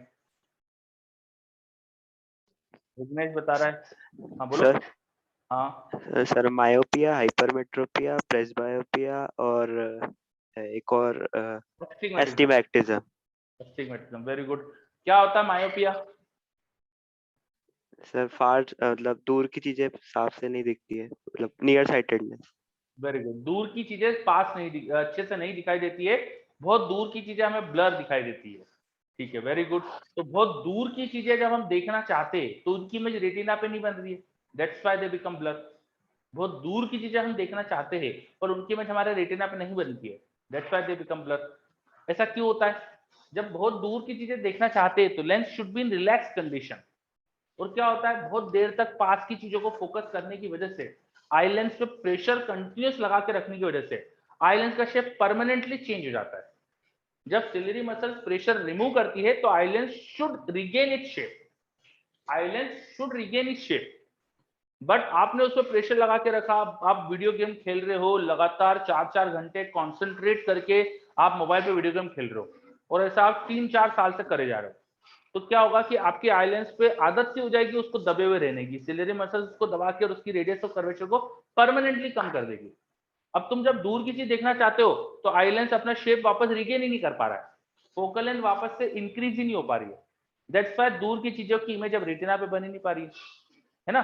तो आई लेंस की पावर परमानेंटली इंक्रीज हो गई, जब अपन दबाते इस तरह से तो पावर बढ़ती है, तो परमानेंटली बढ़ गई, ये प्रॉब्लम हो गई।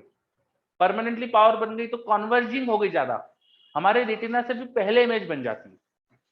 In this defect of myopia in this defect of myopia जो हमारा आई सिस्टम होता है, it creates image of very distant object before retina, like this. Retina से भी पहले इमेज बन जाती है because focal length is reduced, that's why retina से पहले इमेज बन गई।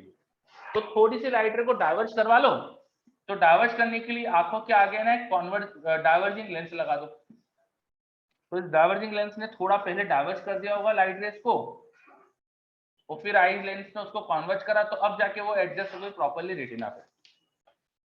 ऐसा सिस्टम कर लेते हैं अपन। To correct this defect we use a diverging lens, और ऐसा डाइवर्जिंग लेंस यूज करते हैं कि उस diverging lens plus eye lens की पावर मिलाकर 40 डायप्टर आ जाए। इस सिचुएशन में 40 डायप्टर पावर होती है, 40 डायप्टर आ जाए, है ना। तो ऐसा डाइवर्जिंग लेंस यूज कर लो। अब हमें देखना है इन्फिनिटी की चीजें अच्छे से। तो एक्चुअली इस डिफेक्ट में होता क्या है, हमारा जो फार पॉइंट है जहां तक हमको क्लियर दिखता है, इट कम्स क्लोजर टू आई। हमारा जो फार पॉइंट है वो आंखों के पास में आ गया। हमें वो डिस्टेंस जहां तक क्लियर दिखता है वो पॉइंट थोड़ा पास में होना चाहिए इन्फिनिटी, पर वो पास में आ गया। तो हम जब डाइवर्जिंग लेंस आंखों के सामने रखते हैं, डाइवर्जिंग लेंस इस ऑब्जेक्ट की इमेज डाइवर्जिंग लेंस के फोकल पॉइंट पे बना देता है ना। और इन्फिनिटी के ऑब्जेक्ट की, सॉरी इसकी नहीं, जो इन्फिनिटी के ऑब्जेक्ट की इमेज है वो अपने फोकल पॉइंट पे बना देगा। एक कॉन्केव लेंस इन्फिनिट पे ऑब्जेक्ट रखा हो तो अपने फोकल पॉइंट पे इमेज बना देगा। तो ऐसा कुछ एडजस्ट करो कि इसके फोकल पॉइंट डिस्टेंस पे आंखों का फार पॉइंट डिस्टेंस आ रहा हो। This is equal to far point distance. एक डाइवर्जिंग लेंस इनफाइनाइट ऑब्जेक्ट की, इन्फिनिटी पे जो ऑब्जेक्ट है उसकी इमेज अपने फोकल पॉइंट पे बनाता है। सो अगर इसका फोकल पॉइंट हमारे फार पॉइंट डिस्टेंस पे हो जाए तो इन्फिनिटी पे ऑब्जेक्ट की इमेज इस लेंस ने हमारे फार पॉइंट पे बना दी होगी, तो हमें वो दिख जाएगा। तो ऐसा कुछ अपन लेंस यूज करते हैं जिसकी फोकल लेंथ हमारे फार पॉइंट डिस्टेंस के बराबर होती है। मतलब जितनी दूर का हम क्लियर दिख रहा है ना, उतनी फोकल लेंथ का अपन लेंस ले लेते हैं, तो हमारा काम हो जाता है। आ रहा है समझ में कैसे करेक्ट करते हैं इस डिफेक्ट को? चलो, तो यार अपन ने समझा कि मायोपिया को कैसे करेक्ट करा जाता है। मायोपिया करेक्ट करने के लिए एक डाइवर्जिंग लेंस यूज किया जाता है जिसकी फोकल लेंथ का magnitude should be equal to far point distance of defective eye. जैसे किसी को भी अगर मायोपिया है, मान लो उसने ऑप्टिकल पावर 2 का स्पेक्स पहने हैं, ऑप्टिकल पावर 2 है, -2 है, तो माइनस का माइनस हटाओ, 2 will be magnitude of focal length, inverse of that 2 will be power, and inverse of that will be the least the far point distance. तो किसी को -2 अगर पावर है, इसका मतलब आधा मीटर के बाद 50 सेंटीमीटर के बाद उसे क्लियर नहीं दिखता, ब्लर दिखता है, समझे। और मैक्सिमम बच्चों में तो ये वाली प्रॉब्लम होती है। मैक्सिमम बच्चों में दिक्कत ही ये वाली होती है, लगातार पास की चीजें फोकस करने की वजह से वो दूर की चीजें क्लियर नहीं देख पाते। चलो, इज दिस डिफेक्ट क्लियर? ये सब पढ़ा हुआ है ना, इसमें कुछ मुझे लग रहा है कि नया तो शायद नहीं होगा, सब पढ़ा हुआ होगा आपका। Is it clear?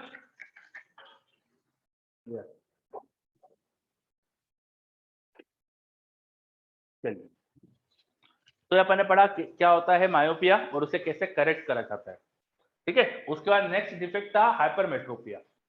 हाइपरमेट्रोपिया क्या होता है? सृष्टि, अनुष्का, कोई भी बताओ, व्हाट इज हाइपरमेट्रोपिया?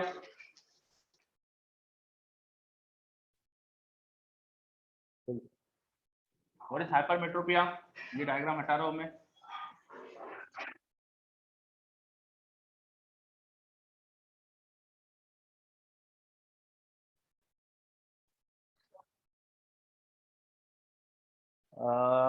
कई रिप्लाई आ रहा है मेरे पास।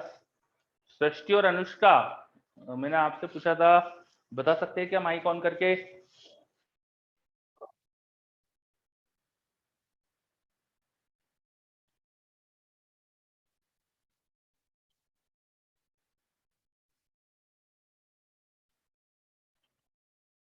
चलो, तो मेरे पास रिप्लाई आ रहा है, near point of I shift away, बिल्कुल सही। इन केस ऑफ हाइपरमेट्रोपिया, एक्चुअली जो ये एबिलिटी होती है सिलियरी मसल्स की, आई लेंस से प्रेशर लगा के उसकी फोकल लेंथ रिड्यूस करने की, ये एबिलिटी कम हो जाती है। दैट्स व्हाई अब पास की चीजों को देख नहीं पाते अपन।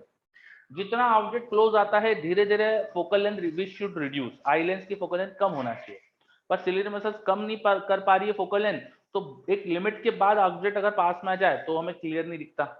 दैट इज अवर जो नियर पॉइंट है वो 25 सेंटीमीटर से थोड़ा अवे है, अब 25 सेंटीमीटर में नहीं है, अब कहीं और डिस्टेंस जैसे 1 आध मीटर की चीज क्लियर दिख रही है पर 25 सेंटीमीटर की चीज क्लियर नहीं दिख रही है, तो इस तरह के डिफेक्ट को बोलते हैं अपन हाइपरमेट्रोपिया। करेक्ट कैसे करें? तो जो इमेज जो ऑब्जेक्ट 25 सेंटीमीटर पे है वो हमें क्लियर नहीं दिखता है। अगर हम least distance of clear vision of healthy person 25 centimetre पे एक ऑब्जेक्ट रखे तो लेंस कॉन्वर्ज नहीं कर पा रही, ज्यादा कॉन्वर्ज नहीं कर पा रही है, तो इसकी इमेज जो है, इस ऑब्जेक्ट की जो इमेज है लेंस कॉन्वर्ज नहीं कर पा रही है, इसलिए रेटिना से भी पीछे बन गई। थोड़ा और कॉन्वर्ज कर लेती आई लेंस तो वो बिल्कुल रेटिना पे बन जाती, तो ये हमारे पास प्रॉब्लम हो गई। अब इसे करेक्ट कैसे करें? तो इसे करेक्ट करने के लिए कॉन्वर्जिंग एबिलिटी बढ़ानी है, तो एक कॉन्वर्जिंग लेंस और यूज कर लो। आपको क्या आगे अब क्या होगा? Because of the converging lens use total convergence की एबिलिटी बढ़ गई, अब फाइनली रेटिना पे इमेज बन जाती है। To correct this defect converging ability बढ़ानी है तो एक कॉन्वर्जिंग लेंस यूज कर लिया जाता है जिससे रेटिना पे इमेज बन जाती है। ठीक है, और ये लेंस इस तरह का यूज करते हैं अपन कि near point of healthy person पे रखे हुए ऑब्जेक्ट की इमेज इस आईज की, इस लेंस की वजह से जो भी डिफेक्टिव आई का नियर पॉइंट है वहां बन जाए। ये जो डिफेक्टिव आई है उसका नियर पॉइंट सपोज यहां था, इसको बोला D dash, this is near point of defective eye, near point of defective eye. Defective eye का नियर पॉइंट मान लीजिए 1 मीटर डिस्टेंस पर है, तो 1 मीटर डिस्टेंस पे अगर इस ऑब्जेक्ट की इमेज इस लेंस ने बना दी तो हमें दिख जाएगा, है ना। तो to find the focal length of the lens needed हम क्या करेंगे, हम इमेज बनवा देंगे at distance D dash for object which is placed at distance D, object which is placed at distance D at the least distance of clear vision of healthy person, उस पर रखे हुए ऑब्जेक्ट की image defective आई के near point distance D dash पे बन जानी चाहिए। अगर ऐसा कर देंगे तो हमारे लेंस ने ऑब्जेक्ट को हमें दिखा दिया। तो इस तरह की फोकल लेंथ की लेंस अपन यूज करते हैं। आ रहा तुम्हें ये? This is how we correct this defect hypermetropia. चलो ये हो गया हाइपरमेट्रोपिया, है ना। तो नियर पॉइंट इसमें क्या हो जाता है कि दूर शिफ्ट हो जाता है, तो रेंज ऑफ विजन दोनों ही केस में शॉर्ट हो रही है। In case of myopia, range of vision is short due to the far point is shifted closer to eye. तो रेंज ऑफ विजन शॉर्ट हो रही है इसलिए इसको शॉर्ट साइटनेस बोलते हैं। In this case near point is going away from the eye, तो इस चीज को लॉन्ग साइडनेस भी बोलते हैं। Near point is going away from the eye तो लॉन्ग साइडनेस भी बोलते हैं हाइपरमेट्रोपिया को। चलो ये दो डिफेक्ट हुआ। अब जिसको दोनों ही डिफेक्ट है उसको बोलते हैं कि उसे प्रेस बायोपिया, जिसको पास का भी ढंग से नहीं दिख रहा है, दूर का भी ढंग से नहीं दिख रहा है, तो उसको दूर का दिखाने के लिए कॉन्केव लेंस पहनाना पड़ेंगे, पास का दिखाने के लिए कॉन्वेक्स लेंस पहनाना पड़ेंगे। तो ऐसे पर्सन को क्या करते हैं फिर अपन, ऐसी लेंसेज ऐसे स्पेक्स को यूज करने के लिए बोलते हैं, इस तरह के स्पेक्स यूज करने के लिए बोलते हैं जिसमें दोनों तरह के लेंस लगे हुए। जैसे आपने देखा होगा लेंसेज कुछ आते हैं, ऐसे ग्लासेस आते हैं जिसमें नीचे का जो हिस्सा होता है ना वो अलग तरह का होता है ना। बायफोकल लेंसेज होते हैं, नीचे उसमें कॉन्वेक्स लेंस लगे हुए रहते हैं ताकि पास की चीज देखो तो वो लोग थोड़ा सा ऐसा चश्मे को ऊपर करके नीचे के हिस्से से देखते हैं, है ना। देखा होगा आपने शायद, यस। तो जिनको प्रेस बायोपिया होता है वो बस ऐसे स्पेक्स यूज करते हैं जिसमें दोनों तरह के लेंसेज यूज हुए हो। अपर पोर्शन में नॉर्मली वो लोग कॉन्केव लेंस यूज कर लेते हैं दूर की चीजें देखने के लिए, और जब रीडिंग करना हो, पास की चीजें देखना हो तो नीचे का पोर्शन यूज करते हैं। या फिर दो डिफरेंट तरह के स्पेक्स यूज करो, जब दूर का देखना हो तो अलग चश्मा पहनो, जब पढ़ाई करना हो, पढ़ना हो तो कुछ पास में देखने वाला चश्मा पहन लो। तो ऐसे दो तरह के स्पेक्स पहनना पड़ते हैं। चलो तो ये डिफेक्ट था हमारे पास प्रेस बायोपिया। इसके बाद अगला डिफेक्ट क्या पढ़ा है आपने, व्हाट इज नेक्स्ट डिफेक्ट बताइए। Astigmatism, yes. इसके बाद अगला डिफेक्ट आपने पढ़ा astigmatism. What is this astigmatism, क्या होता है एस्टिग्मेटिज्म?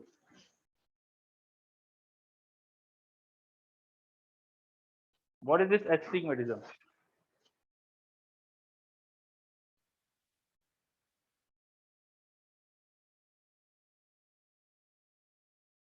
समझाइए कोई. What is astigmatism? Sir horizontal और वर्टिकल एक साथ फोकस नहीं हो पाते. ठीक है. Radius of cornea is different in different planes. बिल्कुल सही Samyak. Objects appear to be curved and non uniform. बिल्कुल सही. चलो, तो हमारे जो कॉर्निया या आई लेंस, जो पूरा अपना आई का सिस्टम है, उसमें कहीं भी अगर स्फेरिकल सिमेट्री हट गई, सिमेट्री नहीं है, तो उससे क्या होगा कि वर्टिकल डायरेक्शन में हमारी आईज की radius of curvature is different. Cornea की रेडियस ऑफ कर्वेचर या पूरे आई के सिस्टम की radius of curvature is different. And in horizontal direction radius of curvature is different. That's why focal length will be different. So एक object अगर ऐसे cross shape का है, उसमें वर्टिकल हॉरिजॉन्टल दोनों लाइन एक साथ थी, तो अगर आप वर्टिकल लाइन से आने वाली लाइट को कन्वर्ज कराओगे तो हॉरिजॉन्टल लाइन कन्वर्ज नहीं हो रही होगी रेटिना पे properly, because focal length is different. That's why हमें एक ऑब्जेक्ट की क्लियर इमेज एक साथ देखने में बहुत मुश्किल होती है, तो बहुत ही ज्यादा दिक्कत आती है. इसे करेक्ट करने के लिए हम सिलेंड्रिकल लेंसेज यूज करते हैं. जब हमारे कॉर्निया का शेप ही सिमेट्रिक नहीं है, तो एक एसिमेट्रिक लेंस यूज कर लो, सिलेंड्रिकल लेंसेज यूज कर लो, जिससे अपन इसको करेक्ट कर सकते हैं. ठीक है. चलो, समझ में आ रहा है ये? यस. ओके बच्चों, एक छोटा सा क्वेश्चन करते हैं. अभी जितनी चीजें पढ़ी उस पर बेस्ड लिखिए.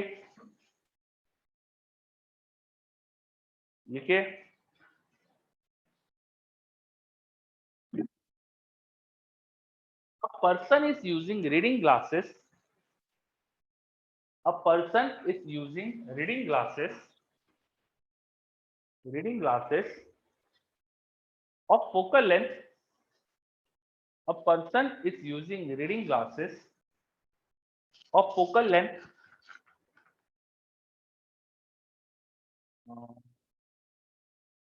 of focal length 1 meter.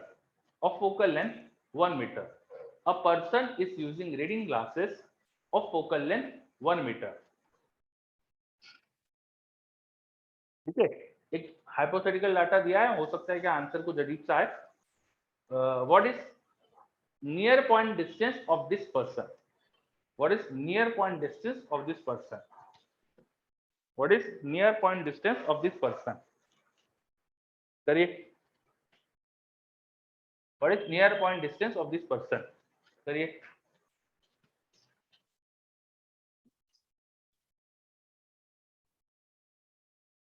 एक पर्सन रीडिंग ग्लासेस पहन रहा है और उनके रीडिंग ग्लासेस की फोकल लेंथ मैंने आपको बता दी है 1 मीटर.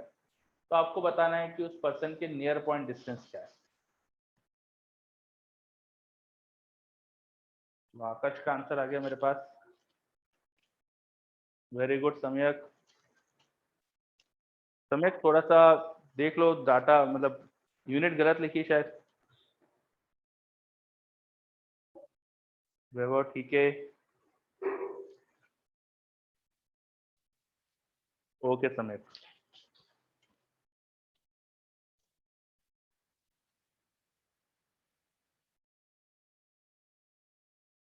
सृष्टि का भी क्लियर. Very good. नहीं, सृष्टि छोटा सा कुछ गलती करिए. देखो, रीडिंग ग्लासेस की फोकल लेंथ दे दिया आपको क्वेश्चन में. फोकल लेंथ 1 मीटर दी है, इक्वल टू होना चाहिए 1 upon minus D dash. Minus minus में प्लस हो जाएगा. डी 25 सेंटीमीटर होता है, 0.25 मीटर लिख देना उसको मीटर में. सब कुछ मीटर में चल रहा है, तो हो जाएगा 4. वो इधर लाके सब्ट्रैक्ट करो, तो 1 अपॉन डी वो हो जाएगा 4 माइनस 1 दैट इज 3. तो डी हो जाएगा 1/3 मीटर या 0.33 मीटर. आंसर या अगर डिफेक्टिव आई के नियर पॉइंट डिस्टेंस. सामने फॉर्मूला रखा हुआ था.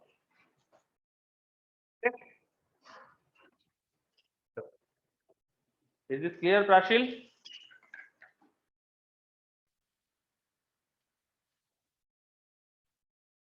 Yes. Okay, very good.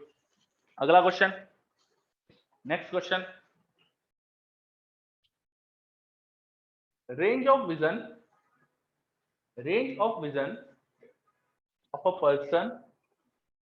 Range of vision of a person is from 1 meter to 5 meter. Range of vision of a person is from 1 meter to 5 meter. Range of vision of a person is from 1 meter to 5 meter. What should be the difference of optical powers?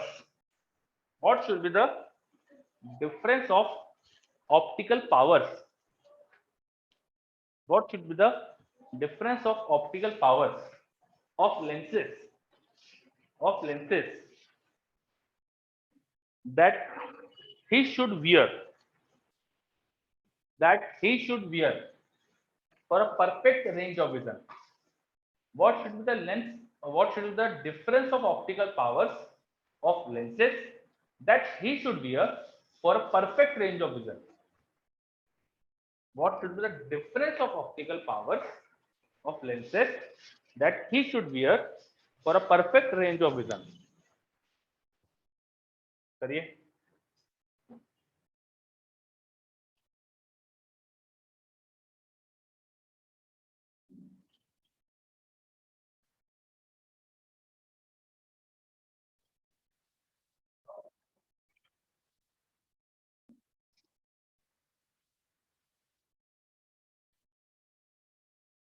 चलो मेरे पास answer आ गया है. मैंने optical powers का difference पूछा था. उत्तर सोच समझ के जवाब दो.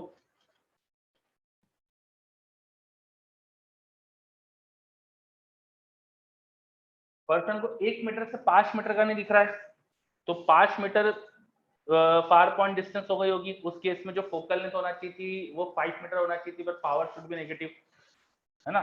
तो उस केस की जो पावर आएगी P1 वो लिख देंगे अपन माइनस में 1/5 डायोप्टर्स. और इस वाले केस में जब उसे 1 मीटर तक का देखना है, उसका डिफेक्टिव आएगा नियर पॉइंट आ गया 1 मीटर पे, है ना. तो फोकल लेंथ निकाल लेते हैं वो अपन क्या होनी चाहिए. अब फोकल लेंथ या पावर की जगह 1 मीटर तक का देखना है, तो यहाँ -1 और वहां पे तो 0.25 ही रहेगा. तो यहाँ -1 प्लस ये 4 मतलब ये आ गया हमारे पास 3. तो 3 और ये -1.5 सब्ट्रैक्ट करेंगे तो 3.2 डायोप्टर्स. वेरी गुड, आंसर ये आ जाएगा. पावर का डिफरेंस 3.2 डायोप्टर. वेरी गुड, बहुत बढ़िया. चलो मैक्सिमम बच्चों को सही आया था. सही बच्चों को समझ में आ रहा है क्या करा अपन ने. नियर पॉइंट अब उसका -1 मीटर पे डिफेक्टिव आएगा, तो 25 सेंटीमीटर पर रखे ऑब्जेक्ट की इमेज यहाँ बनना चाहिए. तो फोकल लेंथ यहाँ से या 1/f पावर ही निकाल दी, तो 3 डायोप्टर. तो उसको कॉन्वेक्स लेंस की पावर यूज करना चाहिए. और कॉन्केव लेंस की focal length should be 5 metre, है ना. जो यहाँ तो डायग्राम अलग है. कॉन्केव लेंस जो अपन ने पढ़ा था कि जब इन्फिनिटी पे ऑब्जेक्ट की इमेज कॉन्केव लेंस अपने फोकस पॉइंट बना देता है, वो फोकस पॉइंट इसके फार पॉइंट डिस्टेंस पे होना चाहिए. तो इसकी focal length should be 5 metre. Concave है तो माइनस में पावर बोलेंगे, तो पावर शुड बी -1/5. ये आ गई -0.2 और वो आ गई 3. डिफरेंस ले लिया तो 3.2 डायोप्टर. ठीक. चलो एक और क्वेश्चन करते हैं. लिखिए नेक्स्ट क्वेश्चन लिखिए. when a person is wearing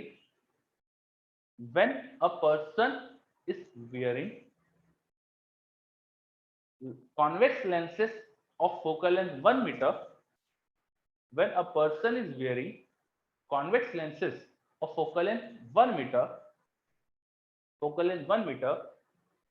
he is not able to see any object. He is not able to see any object beyond 1 meter from the lenses. Beyond 1 meter from the lenses.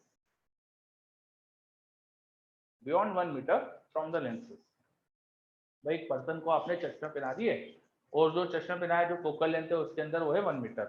अब क्या हो रहा है, ये पहनने के बाद उसे 1 मीटर के आगे कुछ भी रखा है, बियॉन्ड 1 मीटर कुछ भी रखा है, दिख नहीं रहा है. ठीक है. So what kind of defect is he having? What kind of defect is he having? What kind of defect is he having?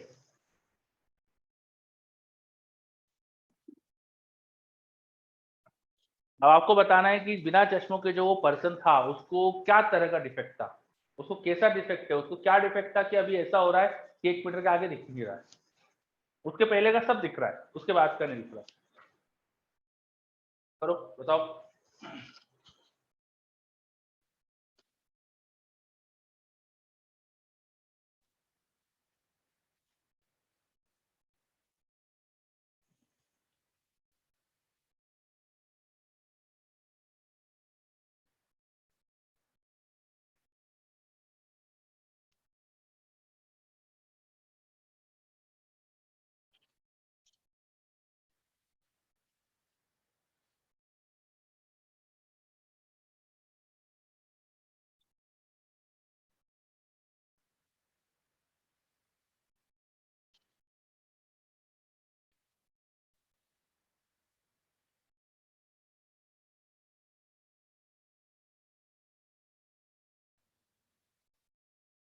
Question समझ में आ गया? क्वेश्चन क्या है? क्वेश्चन में कोई डाउट है? क्वेश्चन रिपीट कर रहा हूं मैं कि एक पर्सन है, उसको हमने फोकल लेंथ 1 मीटर के स्पेक्स बना दिए, मतलब उसकी आई लेंस जो लेंसेज बना दी उसकी फोकल लेंथ 1 मीटर थी, कॉन्वेक्स थी।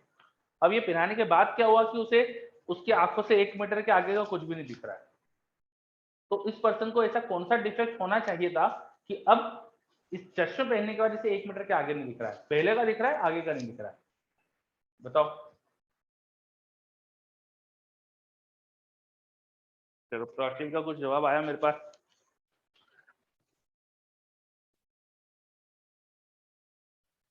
विघ्नेश का एक जवाब आया विच इज मोर इंटरेस्टिंग, और सम्यक का भी जवाब आया। तो प्राचील, सम्यक, आपके जो रिप्लाई आया एक्सप्लेन करो, क्यों बोल रहे हो ऐसा, रिप्लाई करिए। ऋत्विक रिप्लाई करो, क्यों बोल रहे हो ऐसा, एक्सप्लेन करो ऐसे।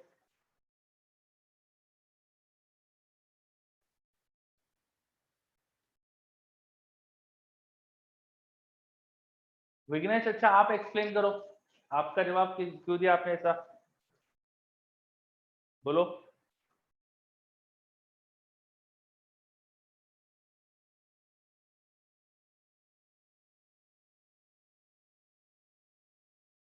विघ्नेश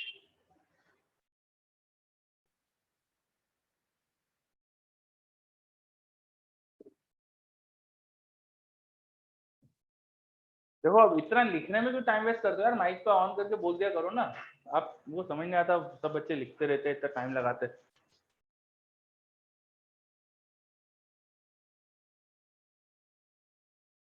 चलो विघ्नेश ने कुछ लिखा है इसे, और माइक पे बोलो विघ्नेश, बाकी बच्चे भी सुन पाएंगे फिर। सर हाँ उसमें हाँ उसकी फोकल लेंथ पे जो ऑब्जेक्ट रखा था उसकी आई में उसकी रेस जो आएगी वो पैरेलल जाएगी। ठीक है, मतलब एक्चुअली कॉन्वेक्स लेंस पहनने के बाद जो 1 मीटर पे ऑब्जेक्ट होगा वो 1 मीटर पे आंखों को लगेगा इन्फिनिटी पर है, बिल्कुल सही। ठीक है फिर। तो फिर सर वो उसका नॉर्मल विजन इन्फिनिटी वाला हो जाएगा, उसके बियॉन्ड वो वैसे भी नहीं देख सकता देख सकता रहेगा। बिल्कुल सही। और उससे पहले ऑब्जेक्ट होता तो क्या होता? 1 मीटर से पहले तब तो तो सर दिखता हमको, वो क्यों? तो दिख रहा है हाँ क्यों? सर, क्योंकि वो तो उसके नॉर्मल विजन में आएगा ना।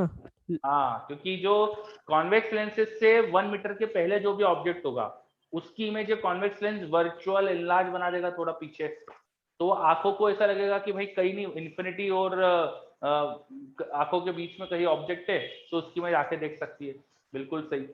और 1 मीटर के बियॉन्ड अगर कुछ रखा है तो लेंस तो उसकी एक इन्वर्टेड इमेज बनाएगा, इधर आंखों के पीछे इमेज बनेगी एक्चुअली वो, है ना। जो हमने लेंस पहनी हुई है उसकी वजह से क्या होगा, when an object is beyond 1 metre, तो लेंस क्या करेगा, उसकी एक इन्वर्टेड इमेज बनाने वाला है बियॉन्ड, लेंस की वजह से उसकी इन्वर्टेड इमेज बनेगी लाइक दिस, यहां कहीं पे इन्वर्टेड इमेज बनने वाली बियॉन्ड आईज। अब हमारी जो आई लेंस होती है वो कॉन्वर्जिंग नेचर की होती है, तो इन लाइट को और कॉन्वर्ज करके रेटिना पे बना नहीं पाएगी। क्यों नहीं बना पाएगी? क्योंकि उसकी फोकल लेंथ इतनी नहीं होती है, जब इन्फिनिटी से लाइट आती है तब वो कॉन्वर्ज करके रेटिना पे कॉन्वर्ज होती है। अब आंखों के पीछे जो वर्चुअल ऑब्जेक्ट है उसकी इमेज क्या बनेगी, तो किसी भी लेंस के लिए अगर उसकी फोकल लेंथ, अपन फोकल लेंथ कुछ f मान लेते हैं, चलो। अब उसके लिए वर्चुअल ऑब्जेक्ट अगर होता है तो वर्चुअल ऑब्जेक्ट की इमेज वो लेंस के आगे बनाती है, याद करिए। For a lens virtual object lens के बियॉन्ड कहीं होता है तो उसके ऑप्टिकल सेंटर और फोकस के बीच में आगे इमेज बनती है। तो ये आई लेंस का पूरा सिस्टम इस वर्चुअल ऑब्जेक्ट की इमेज अपनी आंखों के आगे बनाएगा। कभी भी रेटिना पे इमेज बनी नहीं पाएगी इस केस में। आ रहा है समझ में? एक लेंस के लिए याद करो, लेंस के लिए जब वर्चुअल ऑब्जेक्ट होता है तो उसकी real image between optical centre and focus बनती है ना। तो हमारा आई लेंस का सिस्टम, जिसके लिए ये पहली वाली जो लेंस थी जो हमने पहनी थी, उसकी वजह से ऑब्जेक्ट की इमेज बन गई पीछे, आंखों के पीछे, तो हमारी आंखों के लिए वो वर्चुअल ऑब्जेक्ट हुआ। हमारी आईज के लिए हमारी आईज का जो लेंस है वो उसकी इमेज आगे बना पाएगा, हमारे रेटिना पे बना ही नहीं पाएगा। अरे समझ में सभी बच्चे ध्यान दीजिए। Is it clear? बोलिए सृष्टि, कॉन्सेप्ट समझ में आ रहा है? अनुष्का, चलो सृष्टि को तो आ रहा है, वेरी गुड। तो हमारा आई लेंस, हमारा आई का पूरा system is not design to create images of virtual object on retina, images of virtual object beyond retina, images of virtual object beyond our eye lens will be created before eye lens। तो उसकी retina पे image ही नहीं बनेगी, तो हम देख ही नहीं सकते कभी। तो आंसर ये हो गया कि पर्सन को चाहे कुछ भी हो चाहे कुछ भी नहीं हो, किसी भी सिचुएशन में उसे दिख ही नहीं सकता था बियॉन्ड 1 मीटर। तो यहाँ पे अपना आंसर हो जाएगा कि person could be having anything, उसको दिखेगा नहीं। हेल्दी पर्सन भी होगा तो भी नहीं दिखेगा। क्लियर? सबको यार ओके, वेरी गुड। चलिए, तो आज अपना टाइम भी हो रहा है तो अपन रुकते हैं। आज हमने ऑप्टिकल इंस्ट्रूमेंट में ह्यूमन आई स्टार्ट करा। नेक्स्ट क्लास में फिर अपन स्टार्ट करेंगे माइक्रोस्कोप देन टेलीस्कोप, है ना। नेक्स्ट वीक में जितना मुझे पता है 2-3 लेक्चर मिलेंगे अपन को, तो 1 या 1.5 लेक्चर लगेगा ये पूरा ऑप्टिकल इंस्ट्रूमेंट कंप्लीट करने में, और जो बचा हुआ समय है उसमें अपन प्रिज्म कंप्लीट कर लेंगे। ठीक है बच्चों? चलो, तो पहले अपन ऑप्टिकल इंस्ट्रूमेंट पूरा करेंगे, नेक्स्ट प्रिज्म करने वाले हैं। तो जी मैंने ऑर्डर भी बता दिया आपको। अब मिलते हैं नेक्स्ट क्लास में। बाय सबको, टेक केयर।